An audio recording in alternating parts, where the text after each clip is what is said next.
Let's dig a little bit into the myths and the truths that you explored in this film. Okay. Your first scene, Reciprocity. Reciprocity. Now, that explored a couple of things. So, I'm going to touch on fellatio and oral sex.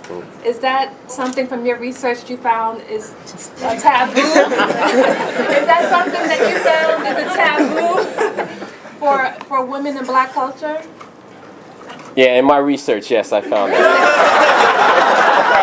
Personal research. Now, hold on, audience. I'm going to open up the floor to questions in just a minute. So, really, you found that in your research that's... That comes from a true story in college. Okay. You know, I mean, it's kind of, you know, in college you're trying to get a little something every now and then. You got a roommate, you just got to do what you got to do, and that was a true story. It happened more than once, but yeah.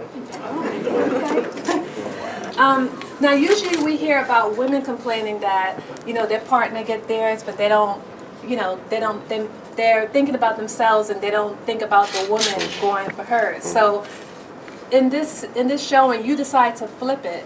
Did you flip it because just to make it different, or do you really think that men are the ones who aren't getting theirs? No, that just really happened. I mean, kind of.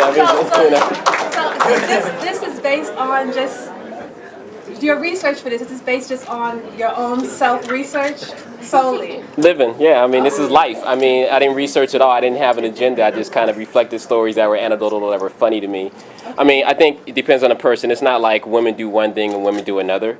It depends on the person. Some women just don't do it, and some really want to do it. And some men say, I'm not going to go down there, and other men go, I'm going to do it and hope I get it back. You know, I mean, it depends on the person. This is one situation. That's all. The reprise scene, the skit, that was the shortest skit in this film, and you kind of slipped it in and out really quickly, no pun intended.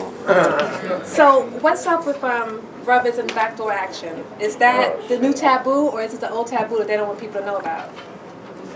Yeah, it's been around for a while, I'm sure. You know, I think... Okay.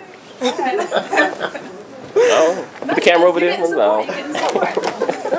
No, I think it's, you know, it's definitely something that hasn't quite been talked about in the open too much, you know, or hell no, you don't, you know what I mean? It's been that kind of thing, so I just think it's kind of funny. You know, I just wanted to put it out there.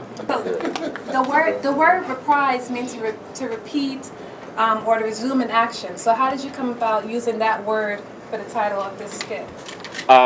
Actually, the girl in that, Nana, is actually the roommate in Reciprocity. So I called that reprise because it was sort of a... Okay. And it's reciprocity in reverse. It's like she wants to give it to him, but he don't want it. You know what I mean? So it was kind of the opposite of the reciprocity.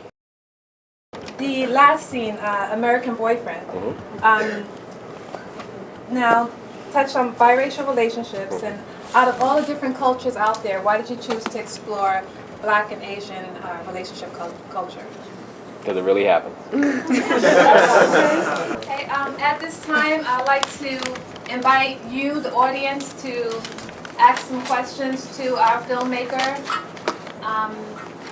Any questions or comments that you have? And if you please stand up and speak loudly. Can you stand up and let me hear you? Okay. I had a question. It was shot mainly in a close-up, you know, and I was just wondering if you saw it that way when you were writing it, or if that was something y'all just... It was kind of like, by accident, it kind of came about. My cinematographer, like I said, we've been together for over a decade since college. And his style is very Cassavetes. He's handheld, kind of close up. So I thought I was going to get that by accident. And then I had, you know, he actually asked me, should I do some wide shots? And I said, no, man, no. You know, I didn't like the way they look. And so our object as we went along, we sort of been working together for so long, we don't even speak about it, is we always want to get up in someone's lap and get close and get intimate and be like a fly on the wall and almost feel like as realistic as possible. So, but without thinking about it, yes, we had an agenda, but no, we didn't. I didn't actually plan it from the get-go. Yeah. Okay. Question over here. In the last scene with the Asian young lady and the Black man, when they began to kiss, you blocked out their mouth. Yes. Why did you do that? I just thought it was funny. You applied for Sundance twice. Did you have somebody walk it in, or was it just like a blind submission? Actually met a programmer by accident at another festival, and she said, "Oh, so, you know, your film submitted." I did, and it didn't get in. So the second time around, I kind of was like, whatever, and I really almost didn't really submit it, and I did. I just whatever. And you got to submit so you can get out of your mind and move on the rest of your life. And then I happened to get in the second time. Oh, congratulations! Thank you. Thank you. Yes. I just have a comment more so than anything else. I'd just like to say that I think you covered the gamut really nicely. I thought it was really good the way, like, sort of everything in between, and there was intimacy, and then there was just a little bit of everything. So I appreciated that. No, I appreciate it. Thank you. We have time for one last question. Great job, man. Thank you. Definitely appreciate the acting. How much of it was ad-lib? How much was ad-lib and improv was about I'm bad with fractions, I don't know, a third maybe. As we shot, I got rid of the script. I just got tired of it, and I got more bold as we went along, and just let them sort of do their thing as far as the actors. Yeah. Yeah. Sir? I thought the film was great. I got a question for you. You process. Was this some type of statement you were trying to say? Because at first we thought it was kind of demasculating to the black man. You see these films like Pulp Fiction, Rings, getting being raped. I remember seeing a Rock episode with Rich Roundtree coming back as a gay man.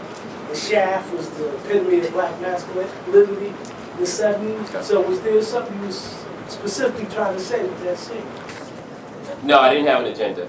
I think it was an anecdotal story, and I think whether your perception is, I think there are obviously a lot of people who may either consciously or unconsciously are actually doing what you're talking about.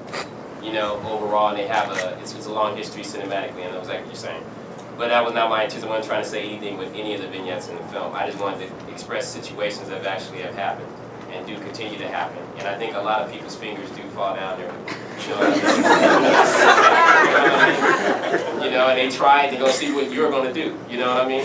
And so that was my point. It was just really showing that, yeah, you know, no one's really talking about something that people are experiencing almost every day. You know what I mean? Yeah, no problem. Let's give it up for our filmmaker one more time.